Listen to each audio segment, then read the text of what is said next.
नमस्कार दोस्तों, आज जुड़ चुके वॉइस ऑफ एमपी से और मैं हूं अब्दुल अली ईरानी। रोटरी सामुदायिक भवन में कल रोटरी क्लब के अध्यक्ष के रूप में शरद जैन जिन कुशल, जो केयरवेल हॉस्पिटल के संचालक हैं, चुनाव में विजयी हुए और 2024-25 के लिए अध्यक्ष चुने गए।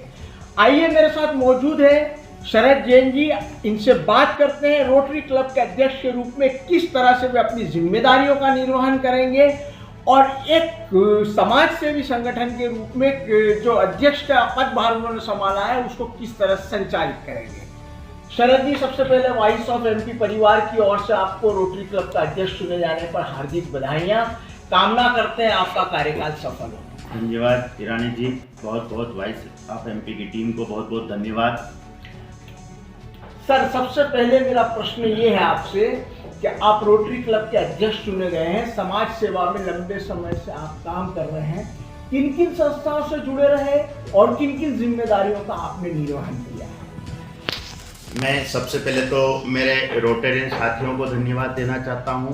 सभी रोटेरियन साथियों ने मेरे ऊपर भरोसा जताकर मेरे को ये पद पर बिठाया है।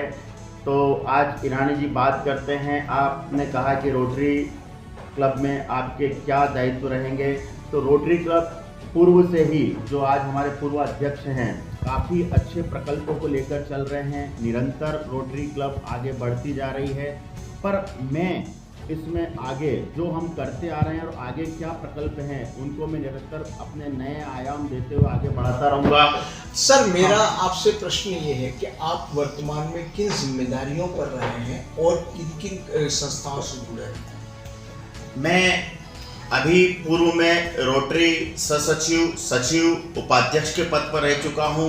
वह साथ ही मैं कई संस्थाओं से जुड़ा हुआ हूं। हमारे मेडिकल एसोसिएशन में सचिव रह चुका हूं और कई अन्य संस्थाओं से मैं रेगुलर जुड़ा हुआ हूं। आज जिला तैराकी संघ में कोषाध्यक्ष के पद पर हूं। मैं निरंतर सेवा के कार्य में हमेशा आगे रहा हूं। सर, अब नई जिम्मेदारी मिली है, महत्वपूर्ण जिम्मेदारी मिली है, बड़े संगठन के अध्यक्ष पद पर आप चुने गए हैं। किस तरह से किन जिम्मेदारियों को निभाएंगे और क्या आपकी कार्य में प्राथमिकता रहेगी? मैं इस पद को बखूबी निभाऊंगा। आप सभी के सहयोग से, मीडिया के सहयोग से, मेरे साथियों के सहयोग से, और अच्छे से अच्छे कार्यकाल को निकालूंगा और हमारे शहर को मैं अच्छा से अच्छा देने का कोशिश करूंगा, जिसमें मैं यानी मेरी इस पद को लेकर, पद में कोई ये नहीं है, विश्वास नहीं रखता हूँ। मैं रोटरी का एक सदस्य के नाते पूर्व में भी काम करता आया था और आगे भी मैं उसी सदस्य के हिसाब से मैं इस कार्य को करूँगा। तो उसमें जो मेरे प्रकल्प हैं, हम सर्वाहार वर्ग के लिए हम निःशुल्क कैंप करवाएंगे, जो कि हम रेगुलर करवाते आ रहे हैं, पर अब बढ़ चढ़ करके होंगे। ज़रूरतमंद जो बच्चे होते हैं उनको हम स्कूलों में यूनिफॉर्म अलॉट करवाएंगे, यूनिफॉर्म रोटरी के माध्यम से देंगे, उनकी छात्रवृत्ति देंगे। साथ में सर्दियों में हम गर्म कपड़े उनको देंगे। अगर हमारा देश धार्मिक देश है और यहाँ पर क्या है कि त्योहारों का काफ़ी महत्व है, तो हम उन त्योहारों में उन गरीब वर्ग, निर्धन वर्ग के साथ में हम उनके साथ उन त्योहारों में खुशियाँ बांटेंगे, जा करके उनके साथ खुशियाँ बांटेंगे, त्यौहार मनाएंगे, उनको उल्लासित करेंगे। समाज और जैसे आपने रोटरी के माध्यम से ये बात बताई, समाज और नीमच के लिए और क्या खास नए प्रयोग होंगे आपके?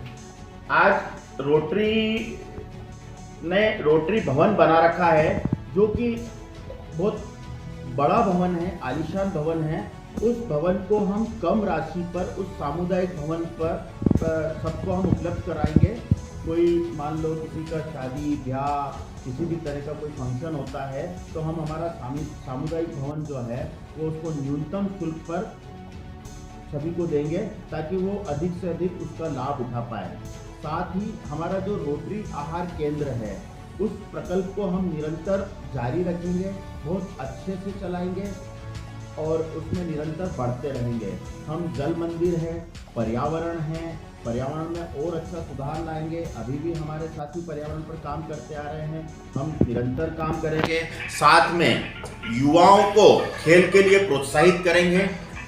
आज रोटरी ने हम बैडमिंटन कोड बना रखा है, उसमें हमारे नए युवा साथी आए हैं और वो बहुत अच्छे से आगे बढ़ते जा रहे हैं और काफ़ी खेल को प्रोत्साहित कर रहे हैं। इसी तरह से हम अन्य खेलों को भी प्रोत्साहित करेंगे। सर, एक विशेष रूप से चूंकि आप जुड़े भी रहे हैं स्वास्थ्य के क्षेत्र से, रोटरी स्वास्थ्य के क्षेत्र में किस प्रकार से कार्य कर रही है, पूर्व में भी किस तरह से कार्य किया, अब आगे आप किस तरह से इन कार्यों को अंजाम देंगे? हम अक्सर क्या हुआ करता था कि हम एक कैंप के माध्यम से ही करते थे, पर अब हमने पूर्व में 2013-14 में भी एक बड़ा प्रकल्प लेके आए थे। हम मेगा शिविर कैंप किया था, उसमें हमने करीब 50,000 पेशेंट की स्क्रीनिंग करी थी, स्क्रीनिंग कमेटी को रखा था। उसमें से हमने फाइंड आउट करके 5,000 मरीजों को, पीजीआई चंडीगढ़ की टीम आई थी, उसके माध्यम से 5,000 मरीजों को हमने यहाँ पर ऑपरेशन करे थे उनके, और उनको ऑपरेशन करके लाभ पहुँचाया था, जिसमें निःशुल्क ऑपरेशन थे, दवाइयाँ निःशुल्क थी, उनके रहने करने खाने उठने बैठने की सारी।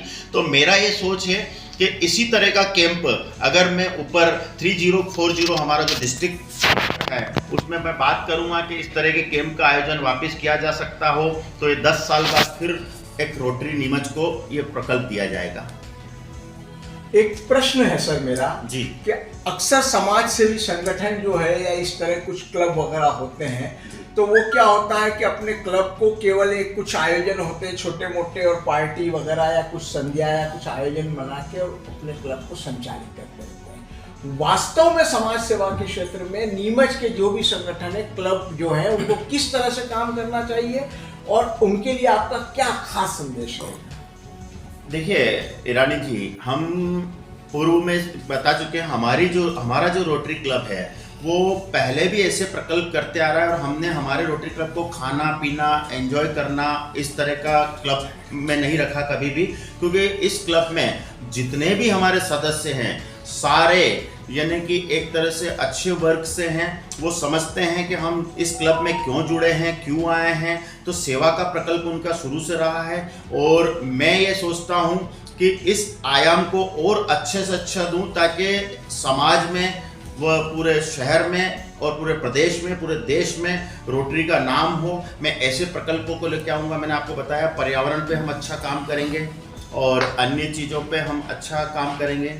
अंतिम प्रश्न, नीमच के लिए आपके कार्यकाल की खास सौगात क्या रहेगी? मेरा एक प्रकल्प है, वो मैं काफ़ी समय से मेरे दिमाग में चल रहा है कि आज जो शादी ब्याह वगैरह जो अन्य इस तरह के प्रोग्राम होते हैं, और वहाँ हम क्या करते हैं कि कई जगह मतलब ये सामग्री बच जाती है, खाने की सामग्री बच जाती है, उसको क्या है कि फेंकने में आता है। तो मेरा एक प्रकल्प है कि इस तरह की गाड़ी तैयार करी जाए, वो वहाँ से हमारे खाने की सामग्री उठाए और हम अपने यहाँ एक डीप फ्रीज रखें, उस डीप फ्रीज के अंदर उसको रखें और फिर उसके बाद हम डिस्ट्रीब्यूट करें, गरीबों तक वो अन्न जाए। ये एक बड़ा प्रकल्प है, पर मैं इसके लिए मतलब पूरी तैयारी करके उस प्रकल्प को लाने का 100% प्रयास करूंगा। शरद जी जैन अध्यक्ष की कसौटी पर खरा उतरने के लिए पूरे इरादतन मजबूत दिखते हैं और अपने कार्यकाल को यादगार बनाने के लिए समाज सेवा में, पीड़ित मानवता की सेवा में योगदान देना चाहते हैं। और रोटरी क्लब को भी इस दिशा में, रोटरी क्लब लगातार काम भी करता रहा और इस दिशा में और अग्रसित करने के लिए, अपनी भूमिका को अंजाम देने के लिए कमर बस्ता है, तैयार है।